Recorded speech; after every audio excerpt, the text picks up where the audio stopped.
Pernah kebayang nggak nemuin satu aja investasi tapi yang benar-benar bisa mengubah hidup Anda selamanya? Nah, itulah yang akan kita bedah hari ini. Kita akan saring ide-ide paling cemerlang dari bukunya Christopher Mayer, 100 Beggars. Coba deh bayangin sebentar, Anda taruh $10.000 dan entah gimana caranya, uang itu berubah jadi $1 juta. Cuma dari satu saham. Kedengarannya kayak mimpi ya kan? Tapi ini bukan fantasi. Inilah kekuatan dari apa yang kita sebut 100 beggar. Dan hari ini kita akan cari tahu gimana cara berburunya. Jadi apa sih sebenarnya 100 Beggar itu? Gampangnya gini, ini adalah saham yang harganya bisa meroket sampai 100 kali lipat. Istilah ini sendiri dikembangkan dari idenya investor legendaris Peter Lynch yang dulu mempopulerkan istilah 10 Beggar buat saham yang naik 10 kali lipat. Tapi kita di sini mau yang lebih dahsyat lagi, kita mau lompat dari 10 langsung ke 100. Dan yang perlu dicatat, ini semua bukan sekedar teori atau tebak-tebakan. Semua strategi yang akan kita bahas ini datangnya dari studi mendalam terhadap 365 perusahaan yang beneran berhasil jadi 100 beggar antara tahun 1962 sampai 2014. Jadi kita akan belajar langsung dari rekam jejak kesuksesan yang sudah terbukti. Siap? Oke, ini dia peta jalan kita. Simpel aja. Kita akan bongkar 5 aturan emas. Mulai dari cara berburu perusahaan anak anjing yang potensinya raksasa, terus kita pahami mesin ganda yang jadi pendorong utama keuntungan, lalu pentingnya bertaruh pada pemimpin yang ikut mempertaruhkan miliknya, strategi kaleng kopi untuk melatih kesabaran super, sampai cara untuk cuek sama semua hiruk-pikuk pasar. Oke, aturan nomor 1, berburu anak anjing. Kenapa kita harus mulai dari yang kecil kalau mau dapat hasil yang super besar? Nah, ini adalah fondasi dari seluruh strategi kita. Logikanya begini, perusahaan raksasa sebut saja Apple atau Microsoft itu ibarat anjing besar yang udah dewasa. Nilai mereka udah triliunan dolar. Untuk bisa tumbuh 100 kali lipat lagi, secara matematis aja udah hampir mustahil. Tapi perusahaan anak anjing, nah mereka ini punya landasan pacu yang super panjang buat lari dan tumbuh jadi raksasa. Terus, anak anjing yang ideal itu yang kayak gimana? Kita cari perusahaan yang nilai pasarnya di bawah $1 miliar.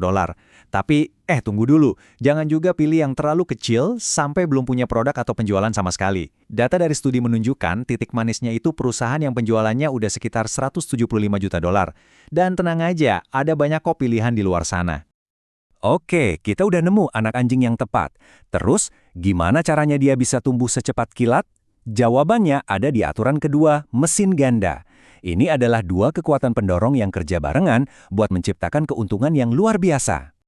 Bayangin deh, ada 2 mesin turbo. Mesin pertama itu pertumbuhan penjualan. Ini didorong oleh produk yang inovatif atau model bisnis yang keren yang bikin perusahaan terus dapat untung. Mesin kedua, nah ini dia, ekspansi valuasi. Jadi, ketika pasar ngelihat pertumbuhan ini, mereka jadi super optimis dan rela bayar lebih mahal buat tiap lembar sahamnya. Nah, disinilah keajaibannya terjadi. Lihat contoh ini deh, penjualan naik 2 kali lipat. Harusnya harga saham juga naik 2 kali lipat kan? Tapi karena pasar jadi makin suka sama saham ini, valuasinya juga ikut naik 2 kali lipat. Hasil akhirnya, keuntungannya bukan 200%, tapi 300%. Itu dia kekuatan super saat kedua mesin ini nyala barengan. Aturan ketiga ini membawa kita ke faktor yang paling penting, yaitu faktor manusia. Kita harus menemukan sang alkemis 100X. Siapa dia? Dia adalah pemimpin perusahaannya. Seperti kata Christopher Mayer sendiri, pada akhirnya, manajemenlah satu-satunya alkemis 100X. Jadi ini bukan cuma soal produk yang bagus atau pasar yang besar. Ini soal siapa yang ada di kursi pengemudi. Contoh klasiknya, jelas, Jeff Bezos di Amazon. Dia bukan sekedar CEO bayaran.